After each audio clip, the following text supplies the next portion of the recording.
Dodge City and in the territory on west, there's just one way to handle the killers and the spoilers, and that's with a U.S. Marshal and the smell of Gunsmoke.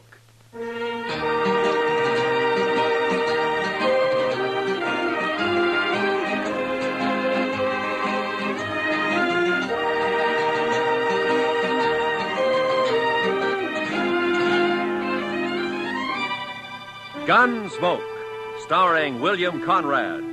The story of the violence that moved west with young America. The story of a man who moved with it. Matt Dillon, United States Marshal.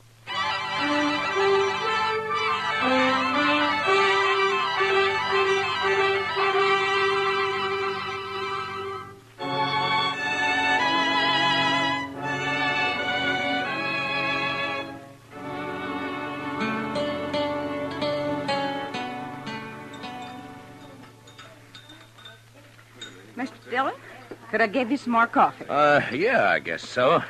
How about you, Chester? Yes, sir, I believe it will. Why don't you just leave the coffee pot here on the table, Miss Keller? Why, sure thing, Marshal. Oh, I got some fresh eggs this morning, if you're interested. They were Oh? just brought in. Well, good. Cook us up about a half a dozen of them, huh? Have them for you right away, Mr. Dillon. All right. Fresh eggs. My, I'll swear if Delmonico's ain't getting to be about as fancy as some of them Kansas City restaurants. Well, that's civilization, Chester. Progress.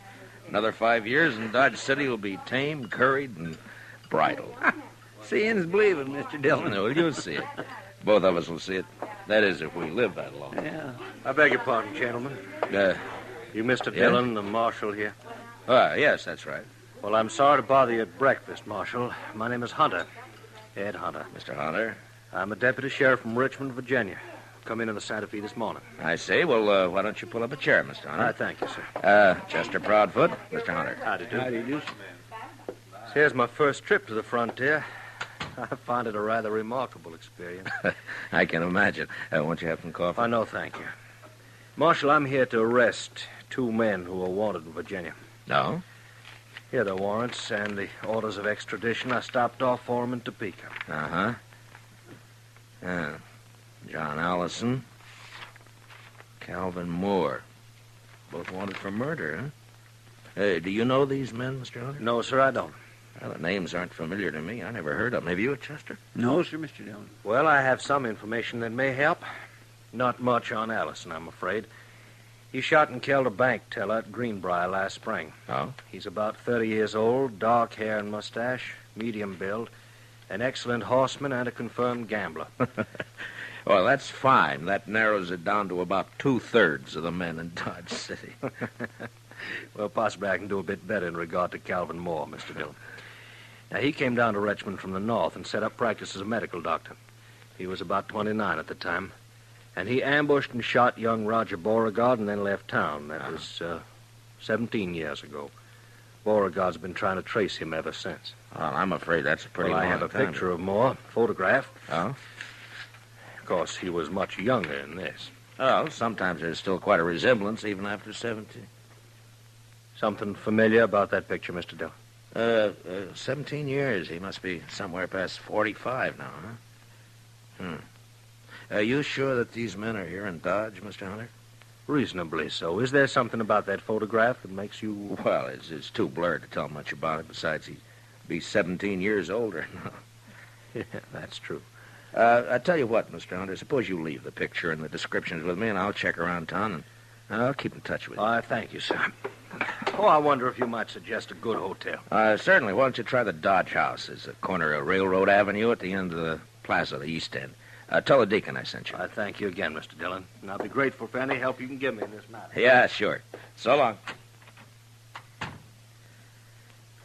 You want to see the photograph, Chester? Yes, sir, I do. Well, Mr. Dillon, that is... Yeah. What are you going to do, Mr. Dillon? I don't know, Chester. He's my friend. I never asked him anything about his life before he came here. Didn't seem to matter. But now the law says he's a murderer. I'm part of the law. So now it does matter.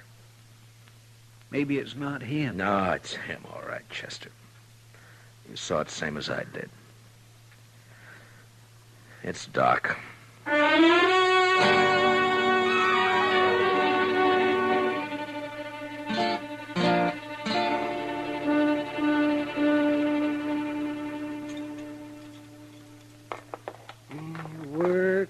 Work. This is the first chance I've had this week to clean a few instruments properly. Gunshot wounds. Oh, Matt. I'll lay odds I'm the only doctor in the United States who makes 3/4 of his living off of gunshot wounds. That's a rough country, Doc. Yes, indeed, it's a rough country.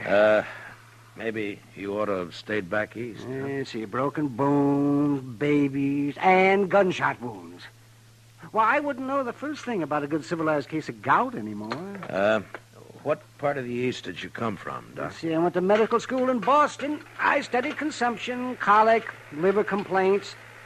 Never had a case of liver complaint in all the time I've been here, though.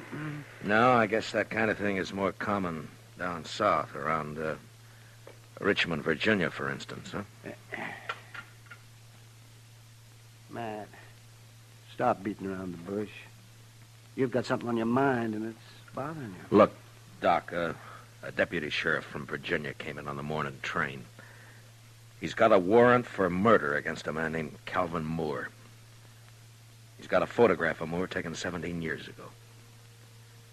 Would you like to look at it? All things are taken from us and become portions and parcels of the dreadful past. Are you Calvin Moore? It wasn't murder, Matt. They said it was murder, of course. The Beauregards were an important family. Would you like to tell me about it? Oh, not much to tell, Matt.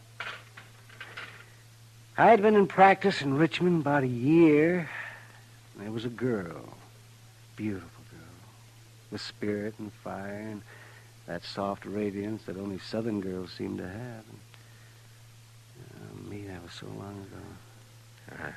I've been in the South myself now. Roger Beauregard and I were both courting this girl. He was a typical Virginia gentleman, hot-headed, used to having his own way.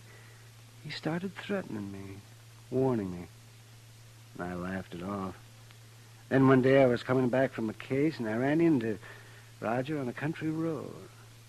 He had a pair of dueling pistols, and he challenged me. What? Well, that's not a crime, Doc. That's self-defense. It's not a crime here anyway. Well, I tried to talk him out of it, but he was crazy mad. He shoved one of the pistols in my hand, and he pulled back on his horse, and he leveled his gun. I had no choice. We both fired. He missed. I didn't. Self-defense, yes, but there were no witnesses, and I was an outsider, a Yankee. So you ran for it, is that it? I ran for it. St. Louis, Virginia City, Montana Territory, the Panhandle, Wichita, Abilene, and Dodge. I changed my name to Charles Adams. And the girl, Doc, what happened to her? I waited for her in St. Louis. We were married there. 2 months later, she died of typhoid fever.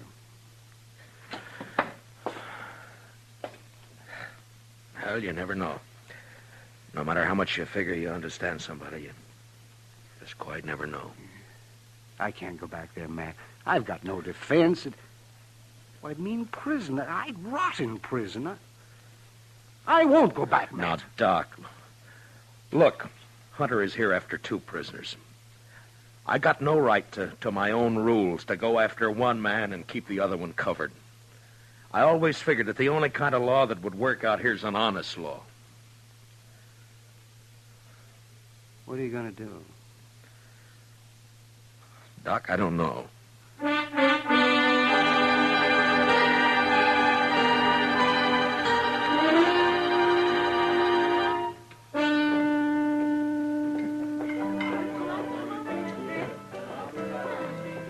You're late, Matt. I decided you weren't going to stop in tonight. Is Chester around, Kid? Yeah, over there by the faro table. No. Matt, what about this Virginian who's been hanging around for the last 2 days? Oh, Hunter? Yeah. He's a deputy sheriff, got a couple of warrants to serve. Why? Well, he's been asking questions. Some of the boys are getting a little skittish. Now, there's no call for it as long as they're not named Allison or Moore. Are you free now, Miss Kitty, or are you busy? What's it look like? Well, I figured maybe he was just killing time. Hiya, Marshal. Bunko? Bought you a drink, Kitty. It's over on the bar. All right. Thanks. Matt, I'll be off in a couple of hours. Drop around. Yeah. Yeah, maybe. I understand you've got a rival lawman in town, Marshal. Well, there's a deputy here from Virginia, if that's what you mean. I always figured you were the law here. Is he short in this town, Marshal? Say the word, we'll run him out. I ever ask you for help, Bunko? Well, no. When a man's short in Dodge, I'll run him out. No offense, You Marshal. keep your own cinch tight. Don't worry about anybody else, huh? I'll see you, Bunko. I swear I never saw anybody such bad luck in all my life. My gracious, he ought to swear off Pharaoh and stick to stud. Oh, Chester. The old Jethro Keener, he just lost 3 weeks' pay. And Bunko Benson, sitting right there beside him, mind you, picked up $230. So that's why he's feeling big. Come on, Chester, let's take a walk. Huh? Yes, sir. 3 weeks' pay. Mercy, I never saw such luck. What about Doc, Chester? He turned in a couple hours ago. That's when I came on over here. How's he acting? About as usual. No signs of planning to run out, if that's what you mean, Mr. Dillon. One thing he's doing, though, that he's never done before. He's toting a gun. Good evening, Marshal. Oh, hello, Mr. Hunter. Since you didn't come to me, Mr. Dillon, I've come to you. I'm wondering what progress you've made. Well, I'm still checking. Any results at all, Marshal? Well, I don't have much to go on, you know. Now, Calvin Moore was a doctor by profession. He might still be practicing. I suggest we investigate the local doctors. Well, that wouldn't take long. We've only got one, Doc Adams. How long has he been here? Oh, about 4 years. How old a man is he? Late 40s, I imagine. But he doesn't show much resemblance to that photograph you gave me. Well, maybe you're too used to him to notice the resemblance. Yeah, maybe. I'd like to look him over myself, Marshal. Well, he's pretty busy out on calls most of the time, and... Not all the time. No, not all the time.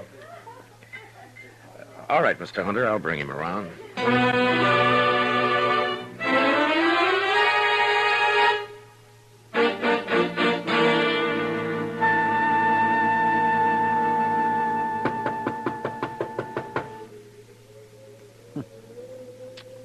That's funny, Mr. Dillon. Yeah, he should have answered by now.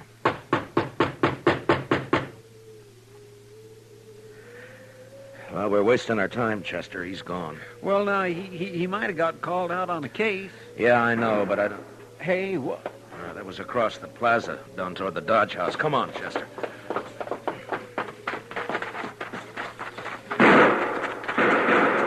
Somebody sure is stirring up the smoke. Yeah, it's across the street.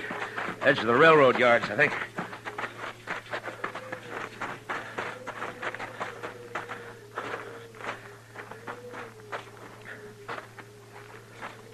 That you, Marshal? Yeah. What happened, Mr. Hunter? Somebody tried to kill me. I started into the hotel and they fired from the dock here. I fired back, but he got away. You, get a good look at him? Oh, no, I just saw the flashes. Well, this is an easy town to get killed in, Mr. Hunter. So it seems. About that doctor, Marshal. You didn't bring him around. Well, he's out on call. Think I want to meet him more than ever now.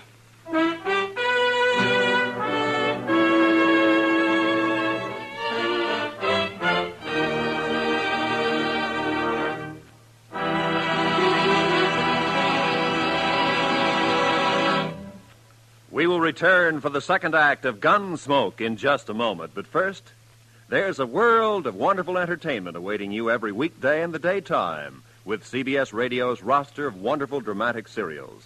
This Monday, listen in. And now, for the second act of Gunsmoke.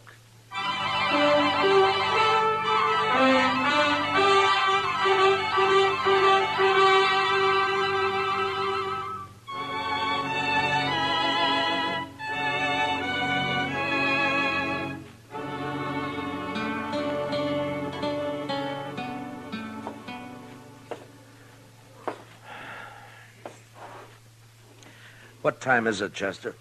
2:15 a.m., Mr. Dillon. Yeah. I sure hope we don't have to spend the whole night waiting here. I don't see how Doc puts up with the smell of all this medicine. He's used to it, I guess. Yeah. I suppose a man can get used to anything except dying. You think it could have been him that fired those shots, Mr. Dillon? Chester? There's somebody coming.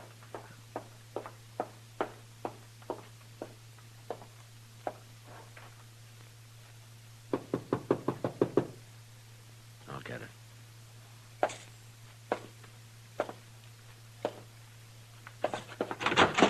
Doc, Marshal. Come on in, Bunko.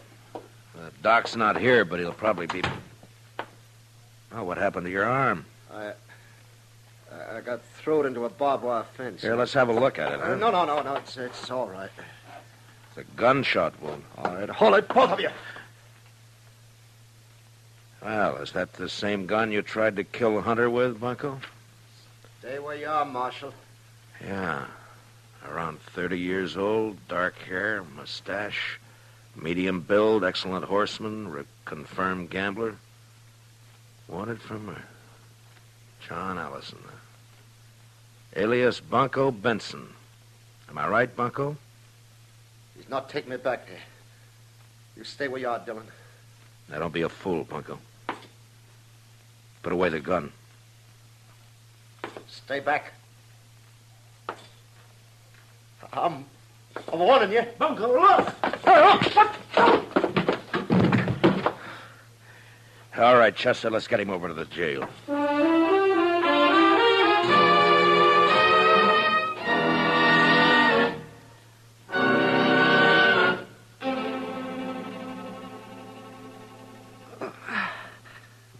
Just hold still now, Bunko. Just one more second. I'll have hold that bullet now, and then we'll just...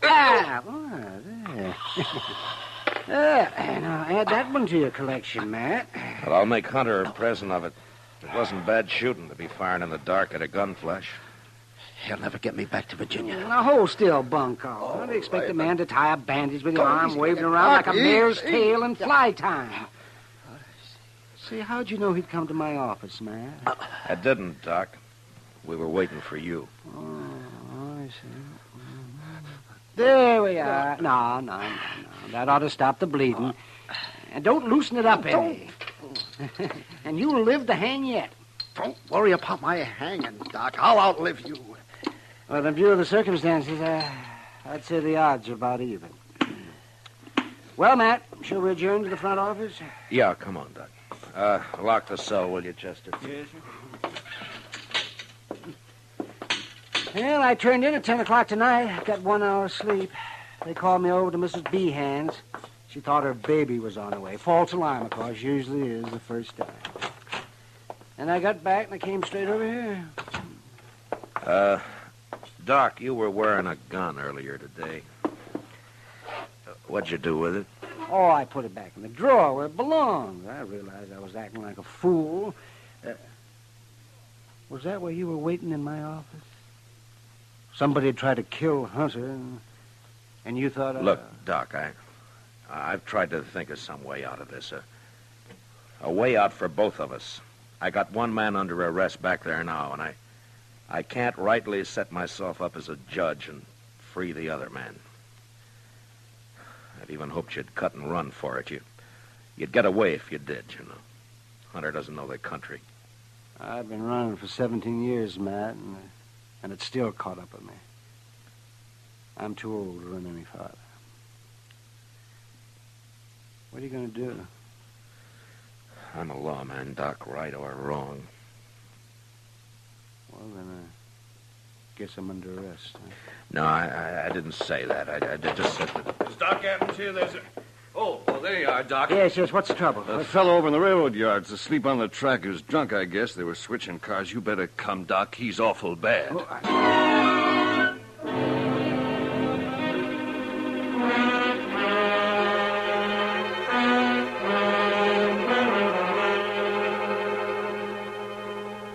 I got 2 lanterns, Mr. Dillon. That ought to be enough. Good, Chester. You ready, Doc? You ready as I'll ever be. All right, let's go then. He said near the loading pens. Down this way, I guess. Yes, sir. It looks like some lights over there. People around. Marshal, is that you? Yeah. Oh, Hunter. I thought you went to bed hours ago. I'm a light sleeper, Mr. Dillon. I heard there's an accident over in the yards. Thought it might give me a chance to meet your local doctor. Well, I guess you can meet him right now if you want to. Doc, this is Ed Hunter. Doc Adams. How do you do, sir? Mr. Hunter? I got one of your prisoners locked up, Mr. Hunter, John Allison.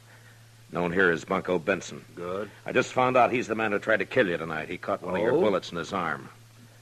Oh, I see. Why, then it's 1 down and 1 to go. Just Calvin Moore.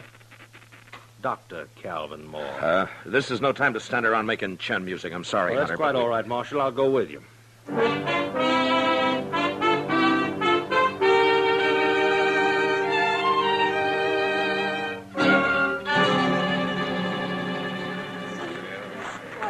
Will you pardon us, please? All right, will you move back and let us through here, please? Here, Doc, this way. Yeah, I'm right with you, Matt. Please stand back now, will you? Give Doc a chance to Yes, work. please, if you please, just stand back. Bad is right. Well, we'll do what we can. Come on. That man who's hurt, Marshal, who is he? Oh, just a drifter. Been around Dodge a couple of years. Calls himself Texas Joe. No friends or family. Nobody knows where he came from. It's the usual story. Easy now, Tex. We'll have you fixed up here in just a couple of shakes. Is that you, Doc? That's right. I told him get you. Be all right if you got here. Why, sure, it'll be all right. You just lie still now. Yeah. Certainly has to work under primitive conditions. Doc? Yeah. Chester, will you get those lanterns going and give Doc some more light? Yes, Mr. Dillon.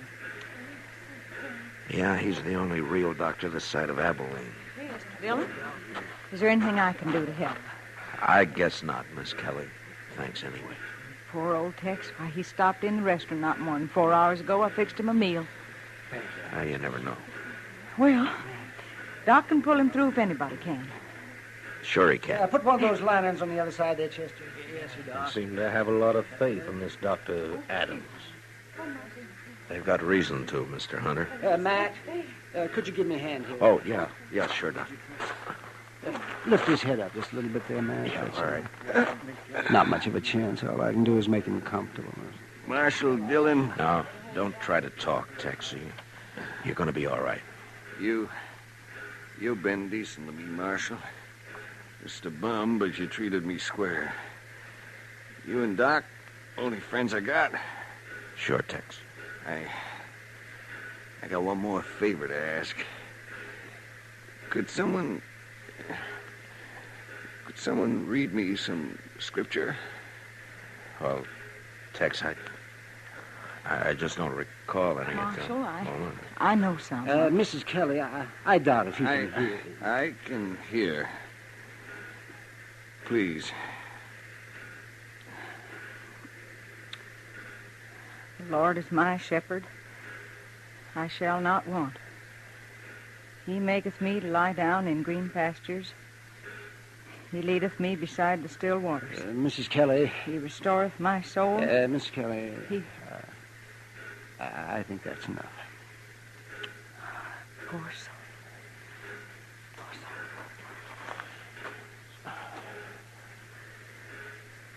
Well, you can't win them all, I guess. No, you can't win them all, Doc. Well, Doctor, as the only physician here, I suppose you also function as coroner. That's right. Yes. This man will be buried under the name of Texas Joe. Don't you worry about that. Boot Hill is full of men buried under nicknames. In this country, we... Doc! Doc, I just came from... Oh. What, Kitty? Oh, Doc, I've been sitting up with Mrs. B, and you left too soon. She needs you over there right away. Well, then it wasn't a false alarm. No. All right, Kitty, I'll be there just as quick as I can, but... Well, as soon as I... Kitty, you go on back over and do what you can for her, huh? Doc will be along. Oh, all right, Matt, but you better hurry.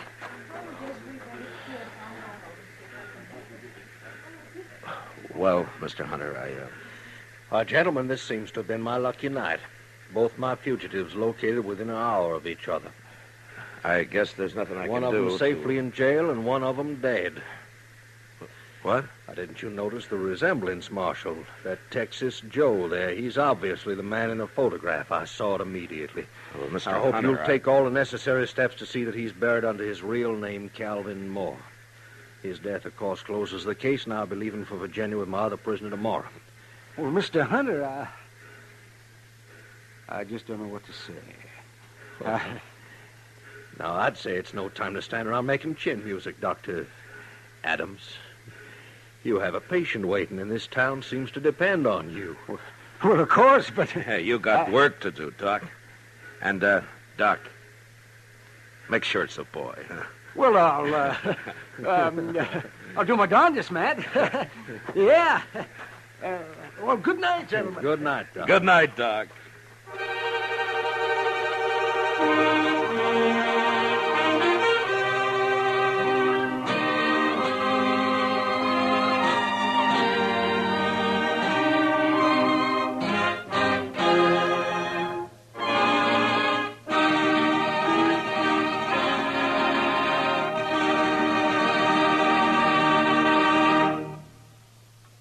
Gunsmoke, under the direction of Norman Macdonnell, stars William Conrad as Matt Dillon, U.S. Marshal.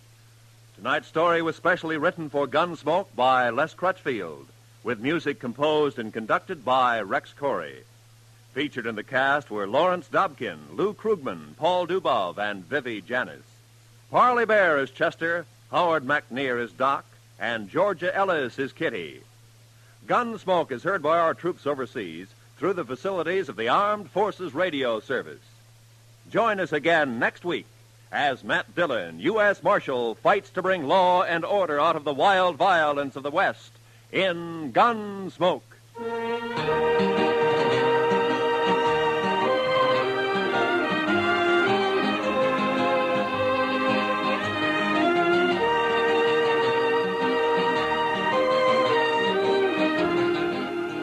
Tomorrow evening, listen for Lionel Barrymore, your host on CBS Radio's Sunday Night Playhouse.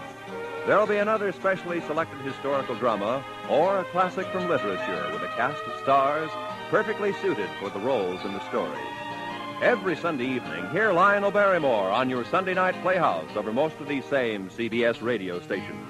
Truly an outstanding dramatic experience here at the Star's address. Roy Rowan speaking. And remember, for thrilling dramas of escape, listen every Sunday night to the CBS Radio Network.